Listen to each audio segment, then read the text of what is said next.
Narendra Kumar, Rai college of education. आज मैं आप लोगों को लर्निंग प्लान पाठ्य योजना के बारे में बताने जा रहा हूँ। आज जो मेरा टॉपिक है वह पर्यावरण अध्ययन से लिया गया है और मैं आप लोगों को यह बुक के माध्यम से जो आपको लिखना है मैं बताने जा रहा हूँ। ये जो सीखने की योजना है इसको हम लिखने से पहले ये सारी चीज को ध्यान में रखेंगे। सबसे पहले शिक्षक शिक्षिका का नाम लिखेंगे, उसके बाद कक्षा की चर्चा करेंगे, फिर क्लास लिखेंगे, फिर तिथि की चर्चा करेंगे। आज का हमारा विषय है और वह है पर्यावरण और हम, और विषय वस्तु है हमारा परिवार। इकाई क्या है उसकी चर्चा करेंगे। उसके बाद हम लोग विषय वस्तु से संबंधित पूर्व समीक्षा की चर्चा करेंगे। इसके अंतर्गत हम नए विषय वस्तु की चर्चा शुरू करनी है, हाँ तो टिक लगाएंगे। पिछले क्लास के विषय वस्तु का विस्तार करना है, हाँ करना है या नहीं करना है बताएंगे। फिर हम यह विषय वस्तु इस कक्षा की पाठ्य चर्चा पाठ्यक्रम में उल्लेखित किन उद्देश्य बिंदुओं से जुड़ा हुआ है हम उसमें बताएंगे। बच्चे विषय वस्तु से पहले से ही परिचित हैं। यह विषय वस्तु उसके परिवेश से जुड़ा है क्योंकि परिवार के सदस्य के बारे में वे जानते हैं, जैसे माता पिता के अतिरिक्त भाई बहन के बारे में, दादा दादी चाचा चाची फुआ के बारे में उनको समझ है।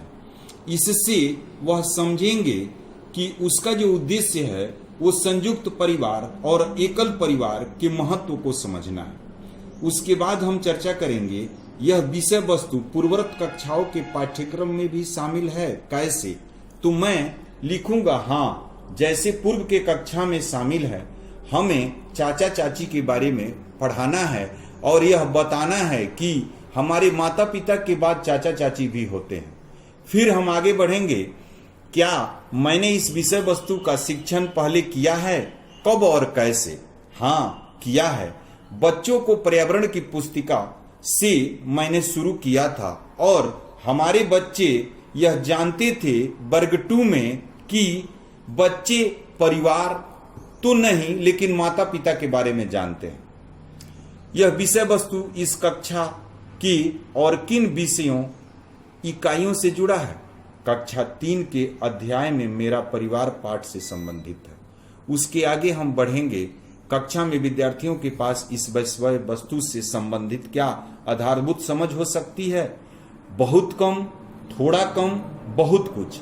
तो हम लिखेंगे बच्चों में परिवार की समझ हो सकती है, वह जान सकते हैं कि माता पिता के अतिरिक्त भी सदस्य होते हैं। इसके आगे विषय वस्तु का विवरण हम देंगे, यानी हमारा परिवार के अंतर्गत सबसे पहले संयुक्त परिवार, उसके बाद एकल परिवार के बारे में बच्चों को बताया गया है। सीखने की कौन सी विधियां इसके अंतर्गत कार्य करती है तो मैं बच्चों को बताऊंगा। पहले हमारा व्याख्यान विधि, उसके बाद समूह कार्य विधि, उसके बाद अभ्यास विधि का प्रयोग किया गया है। उसके बाद हम किन विधियों को चुना गया तो हम अपने शिक्षा शास्त्रीय विधि के द्वारा बच्चों के समक्ष विकसित किया जा सकता है। और हम आगे चर्चा करेंगे कि हमारे जो अब हम सीखने की विधियों का संक्षिप्त विवरण इस योजना के तहत हम बच्चों को बताएंगे। इस संदर्भ में हम परिचय कराएंगे कि बच्चों में परिवार की समझ, परिवार की प्रकार विकसित किया जा रहा है।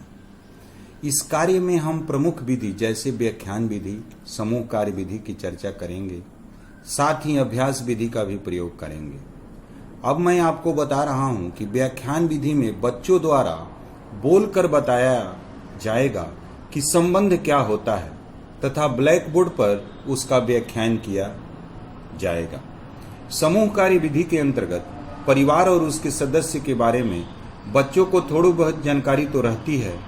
हम समूह कार्य करके जैसे बच्चों द्वारा परिवार बनाया जाएगा, उसमें माता पिता के अतिरिक्त चाचा चाची दादा दादी भाई बहन का समूह तैयार कराया जाएगा और बच्चों में संयुक्त परिवार एकल परिवार की समझ विकसित किया जाएगा। परिवार निर्माण करा दिया जाएगा और बच्चे भली भांति समझ जाएंगे समूह कार्य विधि के अंतर्गत। उसके बाद हम अभ्यास विधि की चर्चा करते हैं।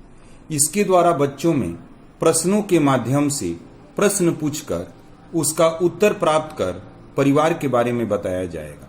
इस प्रकार हम सीखने की विधि में प्रमुख 3 विधियां का प्रयोग करके बच्चों में परिवार के बारे में परिचय करा सकते हैं और इस अभ्यास का पूरा विकास भी किया जा सकता है। अब हम आगे बढ़ते हैं अवलोकन बिंदु पर।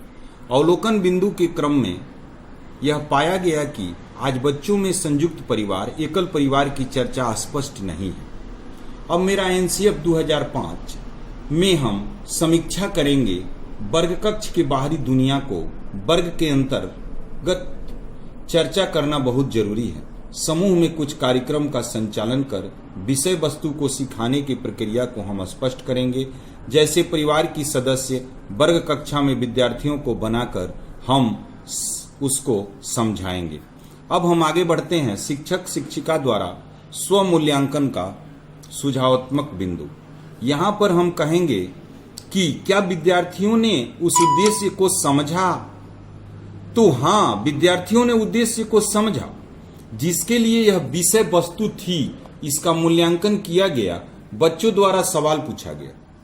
उसके आगे हम विद्यार्थियों द्वारा पूछे गए प्रमुख सवाल क्या थे?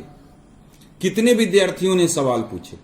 विद्यार्थियों द्वारा पूछे गए सवाल थे जैसे संयुक्त परिवार क्या है और एकल परिवार क्या है। आगे हम बढ़ेंगे, मैंने उन सवालों को कैसे समझाया। तो समझाने के क्रम में मैंने बताया कि परिवार के सदस्य में सभी एक साथ हैं तो संयुक्त परिवार और अलग अलग हैं तो एकल परिवार। श्यामपट्ट और मार्कर का प्रयोग किया गया और बच्चों द्वारा जो उसके परिवार के सदस्य थे उसका चित्र बनाकर बताया गया। इस विषय वस्तु को यदि दोबारा बढ़ाना है तो सीखने सिखाने की योजना में क्या बदलाव करूंगा? मैं इसमें यह कहूंगा कि इस कालांश में पूरी समझाने की आवश्यकता की गई है। इस विषय वस्तु से संबंधित कोई ऐसा सवाल या था दुविधा, जैसे अपने संस्थान के विशेषज्ञ द्वारा मेंटर की चर्चा करने की अपेक्षा थी। मेरे जो मेंटर थे इस विषय वस्तु में मुझे अपने मेंटर से चर्चा किया कि इस संदर्भ में जितना भी समझाया गया बच्चों को सीखने का अधिक से अधिक प्रयास किया गया और बच्चे समझ गए कि संयुक्त परिवार एकल परिवार क्या है और परिवार की समझ उसमें विकसित हो गई। कोई अन्य टिप्पणी? इस विषय वस्तु के क्रम में कुछ विद्यार्थियों जिनके माता पिता नहीं थे उनको समझाने के क्रम में उनकी भावनाओं को देखा गया और उनको समझाने में थोड़ी कठिनाई हुई तो मैं उनको भी बताया और उनके भावनाओं के द्वारा मैं यह किया। उसके आगे हम लोग प्रधानाध्यापक का हस्ताक्षर करवा लेंगे, प्रशिक्षु जो हमारे कॉलेज से गए हैं उनका हस्ताक्षर करवाएंगे, मेंटर अवलोकन कर्मकर्ता का हस्ताक्षर कराएंगे और एक अध्याय मेरा पूरा समाप्त हुआ।